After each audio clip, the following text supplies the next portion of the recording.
بسم اللہ الرحمن الرحیم۔ معزز سامعین و سامعات، السلام علیکم ورحمۃ اللہ وبرکاتہ۔ پیاری عزیز، جو میری بہنیں پنجگانہ نماز پڑھتی ہیں، قرآن پڑھتی ہیں، تو آپ نماز کے ساتھ ساتھ درود بھی پڑھتی ہیں اور آپ کے وظیفے بھی پڑھتی ہیں، تو بالکل آپ کو مبارک ہو۔ لیکن یاد رکھیں کہ جب آپ وظیفے پڑھیں، نماز کے پڑھیں، قرآن پڑھیں، تو آپ یہ ضرور یاد رکھیں کہ اللہ رب العزت آپ کے یقین سے عطا کرتا ہے، نہ کہ آپ کے پڑھنے سے عطا کرے۔ صرف آپ پڑھ تو رہے لیکن آپ رات و دن پڑھ رہے ہیں، قرآن بھی، وظیفے بھی، لیکن آپ کا اطمینان قلب نہیں ہے، یقین نہیں ہے، تو آپ کچھ بھی نہیں کر سکتے۔ تو قرآن کریم پورا حکیم ہے، یعنی ہر درد کی دوا ہے قرآن کے اندر، ہر بیماری کے لیے شفا ہے قرآن۔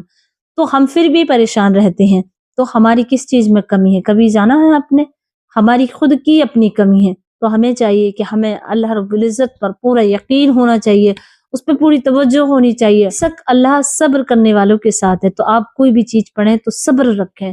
وہ چیز آپ کو ضرورت ہوگی آپ کے آنے سے پہلے آپ کے دل کو۔ اور اللہ تعالیٰ قرآن مجید میں ارشاد فرماتا ہے کہ ہم بندے پر اتنے ہی بوجھ ڈالتے ہیں جتنا وہ سہ لے، اس سے زیادہ نہیں۔ تو ہم کتنے کوئی کام اگر کرتے ہیں، کوئی پریشانی اگر ہمارے پر آ جائے تو ہم فوراً گھبرا جاتے ہیں، ایسے گھبرانا نہیں چاہیے۔ اپنے بندے کی آزمائش بھی کرتا ہے اللہ رب العزت، کیونکہ جب بندہ آزمائش میں پڑ جاتا ہے تو پھر کدھر جاتا ہے؟ دنیا میں بھاگ کر بھی وہ اللہ کی طرف ہی آتا ہے کہ دنیا والے آپ کو نہیں دیں گے، کوئی آپ کی مدد نہیں کرے گا سوائے اللہ کے۔ تو ہمیں مدد کرنا ہے اللہ سے، ہمیں مدد مانگنی ہے تو صرف اللہ سے۔ تو مدد کا اشارہ قرآن پاک میں جگہ جگہ کو فرمایا ہے، جیسے کہ سورہ نوح میں اللہ تبارک و تعالیٰ نے حضرت نوح علیہ السلام سے عرض کیا کہ اے نوح، تم ہمارے لیے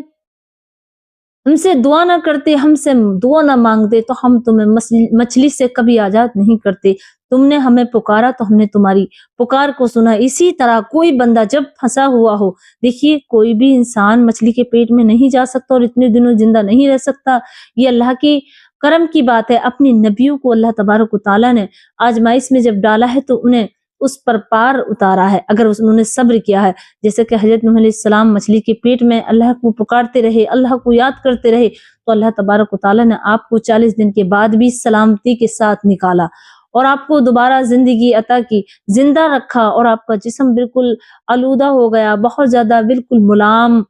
بالکل حلبے کی طرح بہت زیادہ۔ جیسے ہی زمین سے باہر آئے تو اللہ نے اپنی قدرت سے جسم کو نرم کر رکھ، ہوا لگنے کے بعد ہی آپ کا جسم کرا ہونے لگا۔ تو اس طرح اللہ تبارک و تعالیٰ بہت سی ایسی چیزوں میں آپ کو نظر آگا، بہت سی ایسی جگہ پر کبھی آپ نے سوچا کہ جب آپ بہت زیادہ پھنس جاتے ہیں، بہت زیادہ پریشان ہو جاتے ہیں،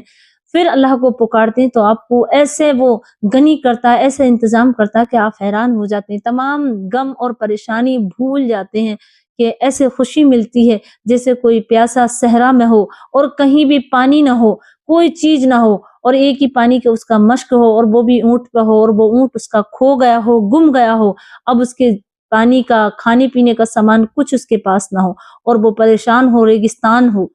تپتی دھوپ ہو، اور پھر اچانک سے اسے مل جا پیاس کے وقت، تو وہ کتنا خوش ہوگا۔ اسی طرح ہوا لگنے کے بعد ہی آپ کا جسم کرا ہونے لگا۔ تو اس طرح اللہ تبارک و تعالیٰ بہت سی ایسی چیزوں میں آپ کو نظر آگا،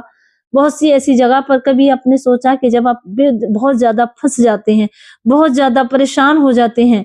پھر اللہ کو پکارتے ہیں تو آپ کو ایسے وہ غنی کرتا ہے، ایسے انتظام کرتا ہے کہ آپ حیران ہو جاتے ہیں، تمام غم اور پریشانی بھول جاتے ہیں، کہ ایسے خوشی ملتی ہے جیسے کوئی پیاسا صحرا میں ہو اور کہیں بھی پانی نہ ہو، کوئی چیز نہ ہو، اور ایک ہی پانی کے اس کا مشک ہو، اور وہ بھی اونٹ پہ ہو، اور وہ اونٹ اس کا کھو گیا ہو، گم گیا ہو، اب اس کے پانی کا، کھانے پینے کا سامان کچھ اس کے پاس نہ ہو، اور وہ پریشان ہو، ریگستان ہو،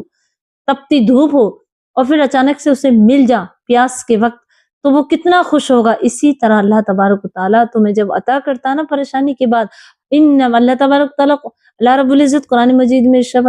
اللہ رب العزت قرآن مجید میں ارشاد فرماتا ہے ان مع العسر یسرا،